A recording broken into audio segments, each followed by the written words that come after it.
Leitura do livro Extraordinário, do autor John Bevere, capítulo 12, intitulado O Acesso. A graça e o dom de Deus dado a cada um de nós. Ela não pode ser conquistada ou merecida. Ao contrário, é dada gratuitamente. O melhor de tudo é que a graça que mencionamos nos capítulos anteriores está disponível a todos. Nunca engula a mentira de que ela se destina somente a certas pessoas. Ela está disponível a todos. Tendo isso em mente, precisamos perguntar onde está a falha.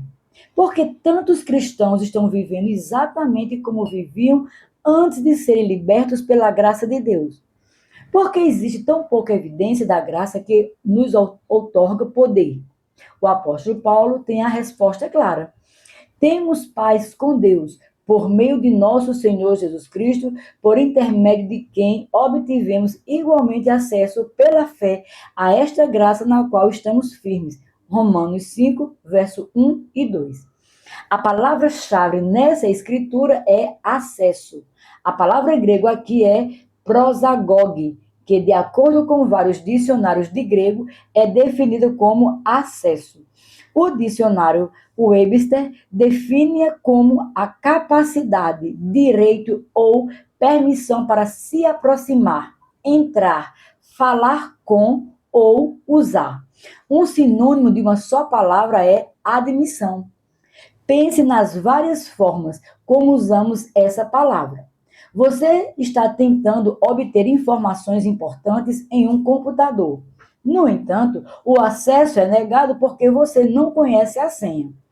Você quer conseguir entrar na Casa Branca para ver o presidente, mas o acesso é negado porque você não tem a liberação da segurança. Você é o capitão do time de beisebol do ginásio e precisa de equipamento para treinar.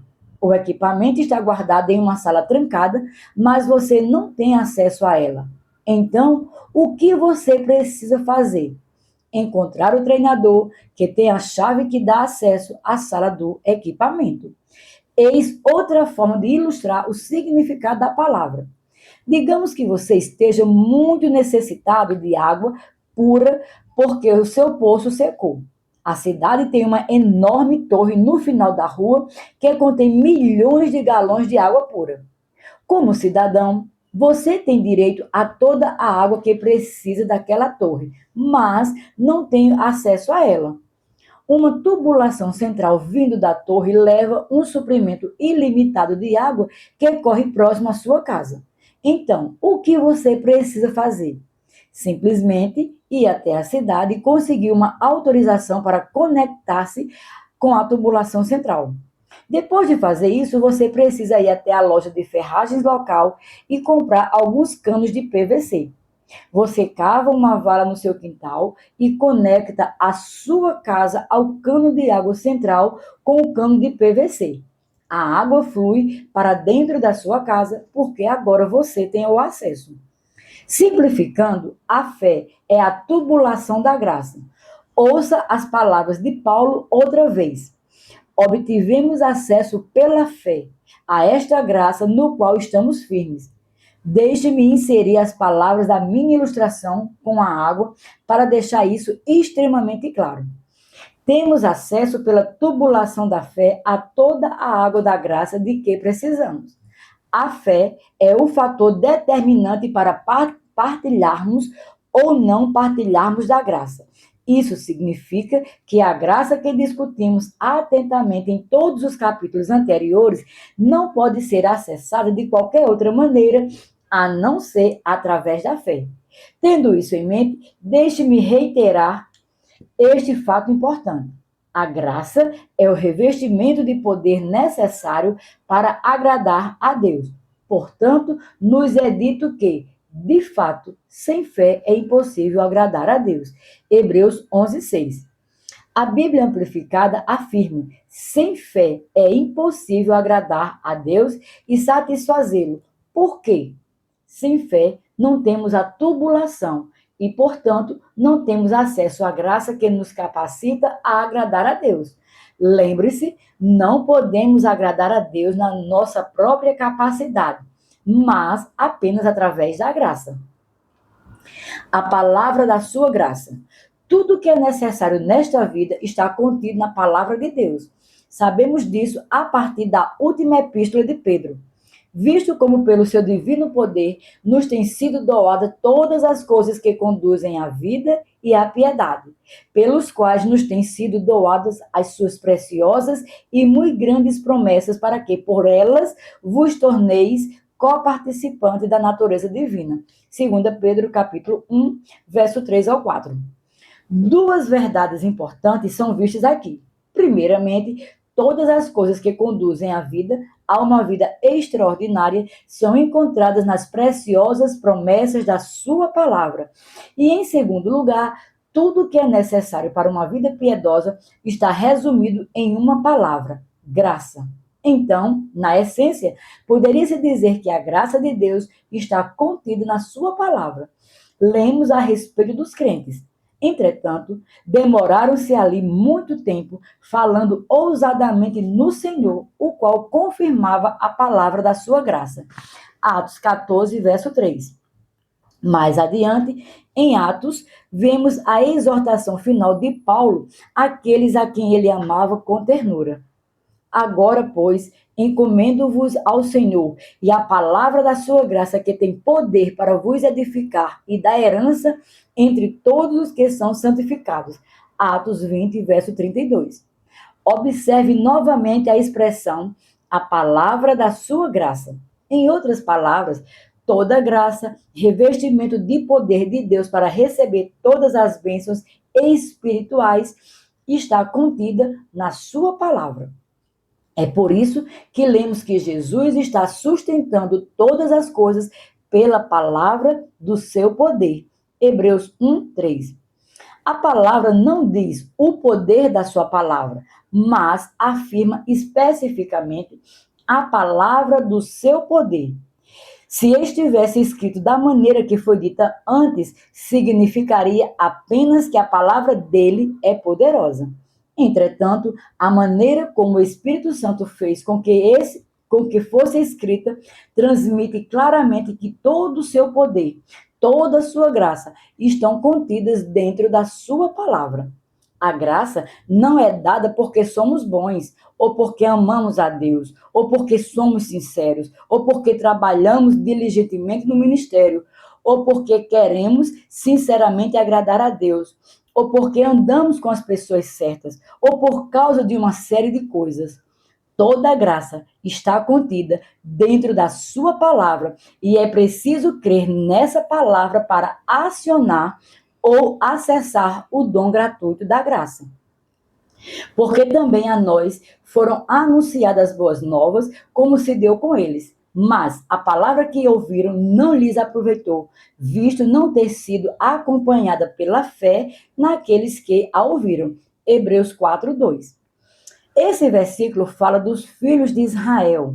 Figurativamente, todo o carregamento das bênçãos do céu passou direto pela casa deles, mas eles não conectaram o cano de PVC da fé. Portanto, não receberam as bênçãos maravilhosas que Deus havia provido para que eles vivessem uma vida extraordinária, porque simplesmente não creram. O escritor bíblico compara Israel a nós. Nós também temos as bênçãos da graça fluindo ao lado da nossa casa e promessas da aliança ainda maiores do que os israelitas tinham.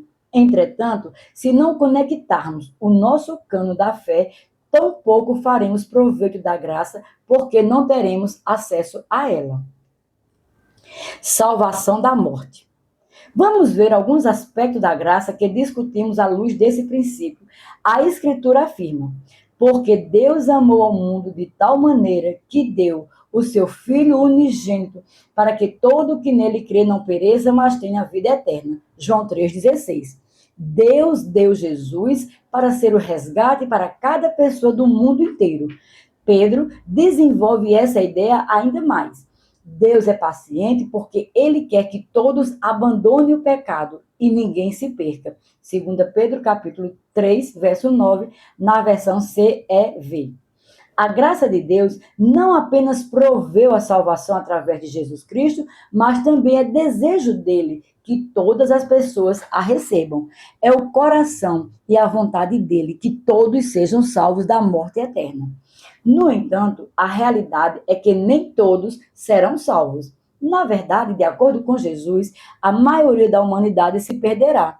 Jesus diz: entre pela porta estreita, porque a porta larga e o caminho fácil levam para o inferno. E há muitas pessoas que andam por esse caminho. A porta estreita e o caminho difícil levam para a vida. E poucas pessoas encontram esse caminho. Mateus capítulo 7, verso 13 e 14, na versão NTLH. Porque só uma minoria da humanidade entrará no céu e a maioria estará no inferno para sempre.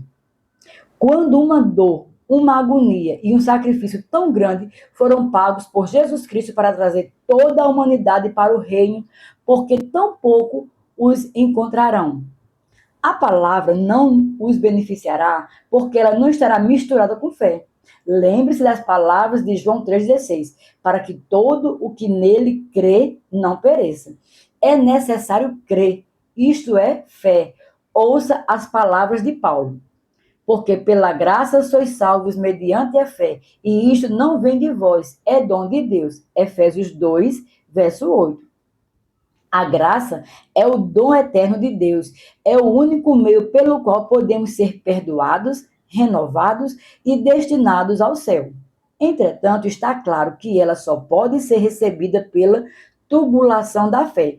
Assim, percebemos que a pessoa é aceita por Deus somente pela fé, Romanos 3, verso 28, na versão NTLH. Sem a tubulação da fé, não há graça, embora ela tenha sido provida com abundância. Paulo diz: como as pessoas podem ter fé no Senhor e pedir a Ele que as salve se elas nunca ouviram falar dele? E como elas podem ouvir se ninguém disser a elas? Romanos 10, verso 14, na versão CEV. As pessoas precisam ouvir a palavra da sua graça para poderem ter fé para serem salvas. Mas ouvir com os nossos ouvidos físicos é apenas o começo, pois Paulo continua, mas nem todos creram na mensagem. Versículo 16, na versão CEV. Porque nem todos que ouvem creem. Existem diversas razões. No entanto, Paulo diz qual é a principal no versículo a seguir. De sorte que a fé é pelo ouvir e ouvir pela palavra de Deus. Romanos 10, verso 17, na versão ACRF. Observe que Paulo indica duas formas de ouvir. A primeira é com os nossos ouvidos naturais. A segunda é com o nosso coração. Jesus repete constantemente: quem tem ouvidos para ouvir, ouça. Mateus capítulo 11, verso 15, Mateus capítulo 13, verso 9 e o 43, Marcos 4, verso 9 e 23, Marcos 7, versos 16, Lucas capítulo 8, verso 8 e capítulo 14, verso 35. Todos a quem ele se dirigia podiam ouvir fisicamente, mas era a ouvir com o coração que ele se referia, pois é ali que fica o trono da fé. O nosso coração ouvirá quando ele for nobre, faminto e disposto a responder. Vê Lucas capítulo 8, verso 15. Nestas condições, receberemos a palavra da graça quando ela for dita, pois só ela pode penetrar o âmago do nosso ser. Pois a palavra de Deus é viva e eficaz, e mais afiada que qualquer espada de dois gumes, ela penetra o coração. Hebreus 4, verso 12, na versão NVI. Penetrar é passar através e entrar no destino desejado. Só a palavra de Deus pode passar através da nossa mente consciente, do nosso intelecto ou das nossas emoções e atingir o âmago do nosso ser, onde a verdadeira fé é semeada.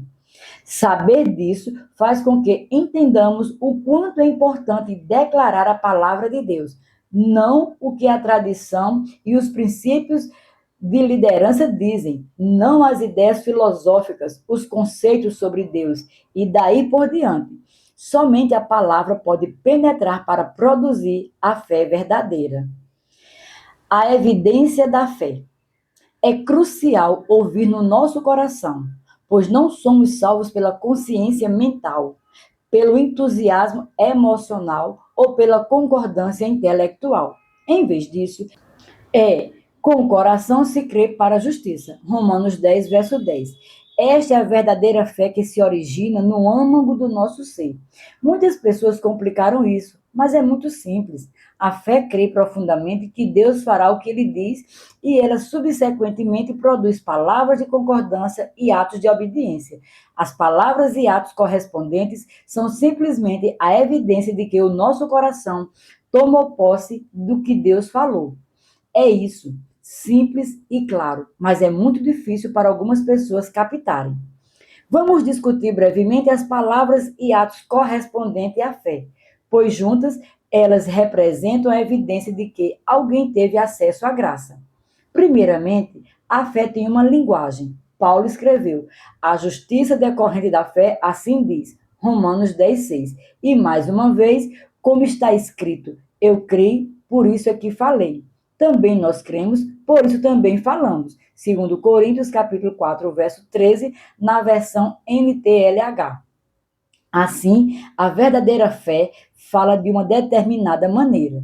Jesus disse: tende fé em Deus, porque em verdade vos afirmo que se alguém disser a este monte, ergue-te e lança-te no mar, e não duvidar no seu coração, mas crê que se fará o que diz, assim será com ele. Marcos 11, versos 22 e 23.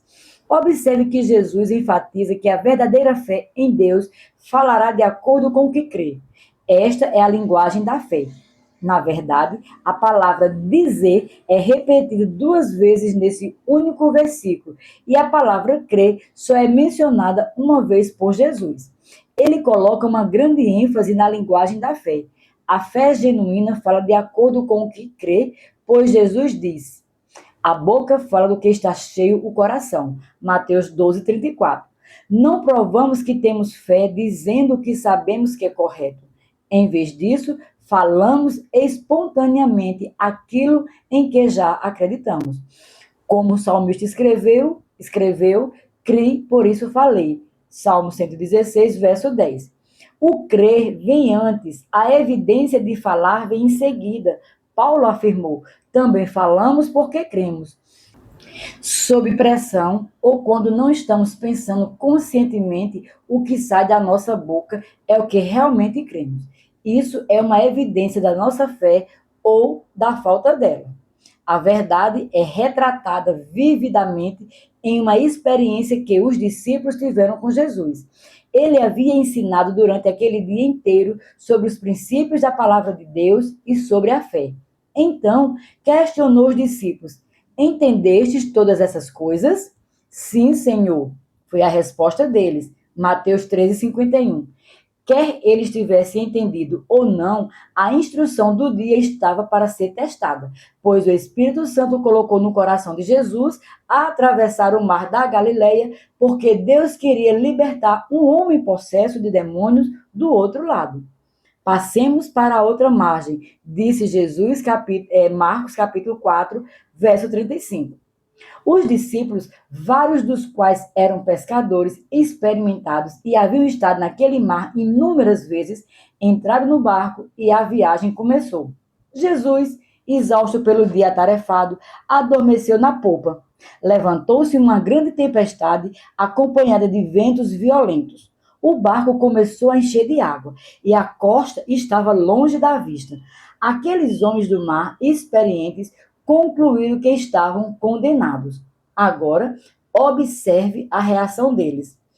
Eles o despertaram freneticamente, gritando: Mestre, não te importa que nos afoguemos?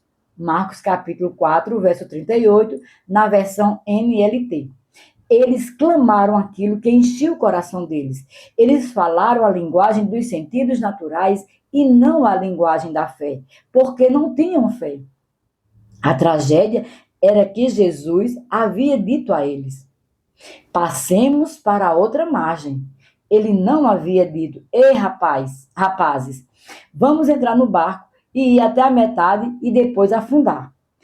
Eles haviam ouvido a sua palavra com os ouvidos naturais e não com os ouvidos do coração.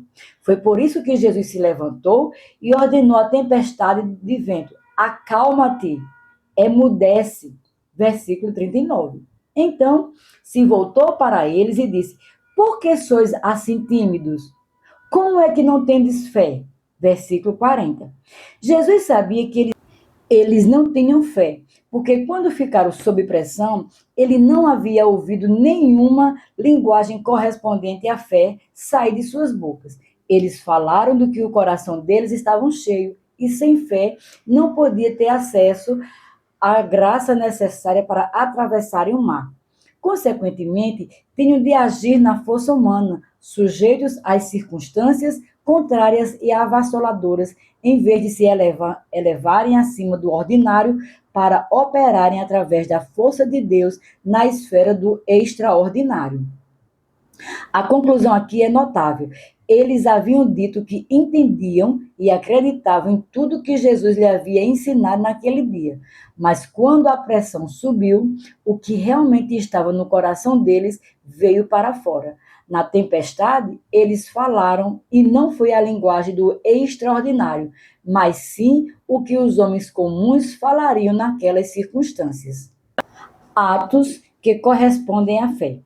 Com relação aos atos que correspondem à fé, o apóstolo Tiago deixa claro: você não pode me mostrar as suas obras sem a sua fé, e eu não posso lhe mostrar a minha fé sem as minhas obras. Tiago, capítulo 2, verso 18, na versão A Mensagem. Deixe-me explicar as palavras de Tiago, voltando à nossa ilustração da torre de água. A prova de que instalamos e conectamos a tubulação é que a água flui pela torneira. Você pode declarar repetidamente: sou salvo pela graça, vangloriar-se da bondade de Deus, falar de amor e usar outros clichês cristãos. Mas a não ser que existam atitudes correspondentes, como um estilo de vida que agrada a Deus, a sua fé é tagarelice vazia. É exatamente por esse motivo que Jesus afirma: assim pelos seus frutos vocês os reconhecerão. Mateus capítulo 7, verso 20, na versão NVI. O apóstolo Tiago reforça as palavras dele escrevendo: meus irmãos, que adianta alguém dizer que tem fé se ela não vier acompanhada de ações? Será que essa fé pode salvá-lo? Mas alguém poderá dizer: você tem fé e eu tenho ações. E eu respondo: então, me mostre como é possível ter fé sem que ela seja acompanhada de ações. Eu vou lhe mostrar a minha fé por meio das minhas ações. Você crê que há somente um Deus? Ótimo! Os demônios também creem e tremem de medo, seu tolo. Vou provar-lhe que a fé sem ações não vale nada. Como é que o nosso antepassado Abraão foi aceito por Deus? Foi pelo que ele fez quando ofereceu o seu filho Isaque sobre o altar. Veja como a sua fé e as suas ações agiram juntas. Por meio das suas ações, a sua fé se tornou completa. Assim, vocês veem que a pessoa é aceita por Deus por meio das suas ações e não somente pela fé. Portanto, assim como o corpo sem o espírito está morto, assim também a fé sem ações está morta. Tiago capítulo 2, verso 14, 18 ao 22, versículo 24 e 26 na versão NTLH. São palavras fortes, mas precisamos dar ouvido a elas. O livro de Tiago é um livro inspirado do Novo Testamento, assim como os livros de Gálatas, Romanos ou qualquer outra epístola ou evangelho. Tiago está nos protegendo da mera concordância mental que leva uma vida cristã destituída de poder e, o que é pior, ao engano. Ele está nos protegendo de concordarmos intelectualmente com a palavra de Deus e não explorarmos a fonte de poder central, a graça. Assim, Como o corpo de um ser humano está morto sem o espírito do homem ou da mulher, do mesmo modo a fé está morta ou não é genuína se não houver frutos de santidade e justiça na vida de uma pessoa. Não existe a verdadeira convicção do coração. Tiago fala de Abraão, que é chamado pai de todos nós. Romanos 4,16. O pai da fé. Abraão recebeu a promessa de ter um filho, mas levou anos para que ele pudesse crer firmemente nisso. O seu nome originalmente era Abrão. Entretanto, quando ele creu firmemente que Deus daria à luz o que havia prometido sob a direção de Deus, Abrão se referiu-se a si mesmo como Abraão, que significa pai de multidões. Você pode imaginar o que as pessoas pensaram de Abraão? Aos 99 anos de idade, ele disse: Rapazes, o meu nome não é mais Abrão, agora meu nome é pai de multidões. Eles devem ter rido e pensado que a idade o estava afetando. O velho Abrão perdeu a cabeça ou está fugindo da realidade. Mas não importava o que os outros pensassem ou dissessem, porque Abraão creu no seu coração. Portanto, suas palavras e atos estavam alinhados. Antes da chegada do filho prometido, Abraão falou o que acreditava e se tornou o que disse. Foram as suas palavras de fé unidas aos seus atos de convicção que solidificaram o poder da graça em sua vida. Leia com atenção o que nos é dito sobre ele. Sempre lemos nas Escrituras Deus dizendo a Abraão: Eu te estabeleço como pai de muitos povos. Abraão, primeiramente, foi chamado pai e depois se tornou pai, porque ousou confiar que Deus faria o que somente Deus podia fazer. Ressuscitar os mortos com uma palavra, fazer algo do nada. Quando não havia esperança de nada, Abraão creu de qualquer modo, decidindo viver não baseado no que via, que não podia fazer, mas no que Deus disse que ele faria. E assim, ele foi feito pai de uma multidão de povos. O próprio Deus disse a ele: Você vai ter uma grande família, Abraão. Abraão não colocou o foco na sua própria impotência e disse: Não há esperança. Este corpo de 100 anos jamais poderia gerar um filho. Ele também não ficou contando as décadas de infertilidade de Sara e desistiu. Ele não ficou andando em volta da promessa de Deus fazendo perguntas céticas cautelosamente. Ele mergulhou na promessa e saiu forte, pronto para Deus, certo de que Deus traria à luz o que havia dito. Romanos 4, verso 17 ao 21, na versão A Mensagem. Podemos ver que os atos de Abraão demonstraram que ele cria. Ele não agiu de uma determinada forma para convencer a si mesmo e aos outros que tinha fé. Não. Primeiro veio a fé, seguida pelas palavras de confiança e os atos correspondentes. Anos depois, Abraão novamente produziria evidências de sua fé. Deus pediu a ele que fosse à terra de Moriá e sacrificasse Isaque. Você pode imaginar como esse pedido deve ter sido difícil? Abraão havia esperado 25 anos pelo filho prometido, a quem amava extremamente. E agora Deus estava pedindo a Abraão que entregasse esse filho para morrer. No entanto, ouça o que está registrado.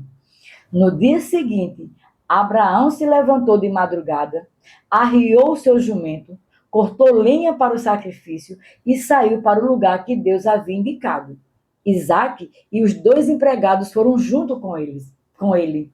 Gênesis, capítulo 22, verso 3, na versão NVI. Que fé surpreendente! Abraão não vacilou nem hesitou. Ele partiu na manhã seguinte. Como ele pôde ser tão rápido em levar para a morte quem lhe era tão caro? Porque ele não combateu as emoções durante semanas antes de finalmente ceder e fazer a viagem. A resposta encontra-se claramente nas suas próprias palavras. No terceiro dia, Abraão viu o lugar de longe. Então disse aos empregados: fiquem aqui com o jumento. Eu e o menino vamos ali adiante para adorar a Deus. Daqui a pouco nós voltamos. Gênesis capítulo 22, verso 4 e 5, na versão NVI. Porque Abraão diz: daqui a pouco nós voltamos. Se ele estava para entregar Isaque para morrer, como nós voltamos? Era a fé dele falando. Ele estava agarrando-se pela fé à declaração de Deus de que, através de Isaque, a promessa de uma grande nação se cumpriria.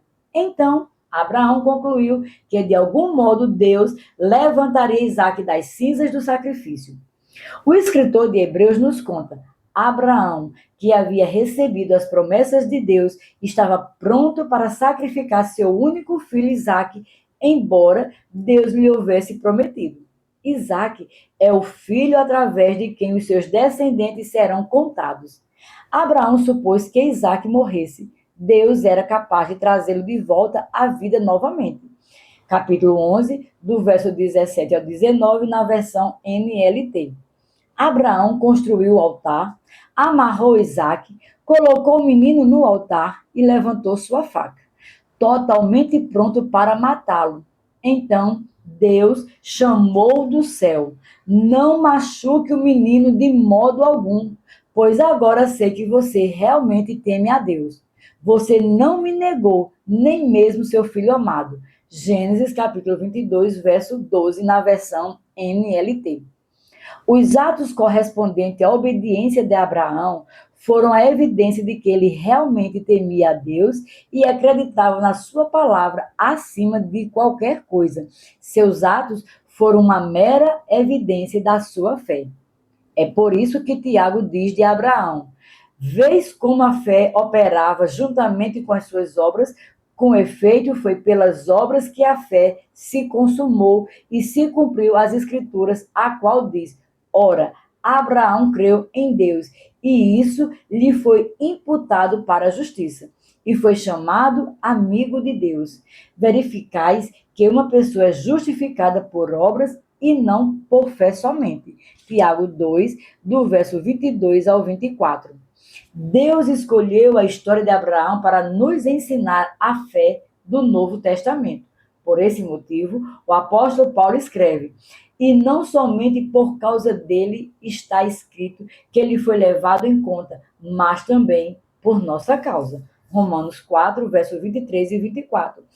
Estes mesmos princípios se aplicam a nós, uma vez que a verdadeira fé não apenas diz o que crê, mas também age de acordo com o que crê e finalmente revela o revestimento de poder da graça. Seguindo o exemplo de Abraão, vamos voltar mais uma vez para a analogia do cano de água. O que devemos buscar definitivamente não é a tubulação da fé, mas sim a água da graça que flui da torneira. A tubulação é simplesmente a passagem que traz aquilo que é tremendamente necessário. Então, mais uma vez, o objetivo final não é a fé, mas sim o resultado da fé, que é a graça. Por ela somos perdoados, transformados à sua imagem e nos é transferido o poder para vivermos de forma justa e trazermos o céu à terra. Em suma, para experimentar uma vida extraordinária que agrada a Deus. Aqueles que vivem pela lei, a quem Paulo tinha de confrontar constantemente, ensinavam que a justiça era conquistada através das nossas obras. Se fizéssemos boas obras, guardássemos os mandamentos de Moisés e não violássemos os estatutos de Deus, nos seria concedida a entrada no seu reino. Uma vez que isso é impossível para qualquer pessoa a não ser Jesus, este ensinamento roubava dos indivíduos a liberdade e o poder. Este mesmo tipo de pensamento também pode filtrar a vida cristã. As pessoas podem acreditar que deixarão de ir para o inferno pela graça de Deus, mas, por outro lado, podem acreditar erroneamente que só podem receber as bênçãos de Deus se guardarem todos os seus mandamentos através da sua própria força. É claro que esta abordagem coloca novamente a pessoa no banco do motorista, porque é como se fosse pelo esforço e pela bondade que as bênçãos de Deus são merecidas. Esse tipo de pensamento é legalista e nos impedirá de chegarmos à verdadeira fé e ao revestimento de poder da graça. É o contrário do que acabamos de observar com Abraão. Primeiro ele creu, depois a vida cheia de poder se seguiu. Aos que foram presos na armadilha do legalismo, Paulo escreveu: sois assim insensatos, que tendo começado no Espírito, estejais agora vos aperfeiçoando na carne? Gálatas capítulo 3, verso 3. A verdadeira fé sabe que a piedade é um produto da graça que só pode ser acessada quando se crê no que Deus disse, a sua palavra revelada. Se cremos, consequentemente, recebemos poder, e desde que escolhamos não viver na nossa carne, mas permanecer no Espírito, onde a graça se encontra, então nossas vidas agradarão a Deus e as bênçãos subsequentes fluirão, de modo que a suficiência é de Deus e não dos nossos próprios esforços humanos. Sabemos que recebemos poder e dependemos dele. Sabemos que temos uma capacidade que não é possuída por aqueles que vivem sem fé. Minhas próprias dificuldades. Quando eu era jovem, meu pai me levou para ver o filme Os 10 Mandamentos, estrelado por Charlton Heston. Durante o filme, senti uma tremenda convicção. Eu era um adolescente que vivia uma vida ímpia e o filme expôs o meu pecado. Quando vi a cena da terra se abrindo para engolir vivos Datã e seus amigos rebeldes e levá-los ao inferno, fiquei aterrorizado. Saí daquele cinema me arrependendo como um louco por meus inúmeros pecados. Tomei a firme decisão de viver um estilo de vida piedoso daquele dia em diante. O resultado foi que minha vida foi transformada por cerca de uma semana. Depois disso, voltei aos meus padrões de comportamento anteriores, porque eu não podia viver como queria. A resposta é simples: eu não havia recebido o poder da graça. Houve arrependimento, mas nenhuma graça, porque eu não havia entregado a minha vida a Jesus Cristo por meio da fé. Portanto, eu ainda tinha a mesma natureza pecaminosa. Alguns anos depois, recebi Jesus Cristo como meu Senhor. Acreditei genuinamente e entreguei minha vida a Ele.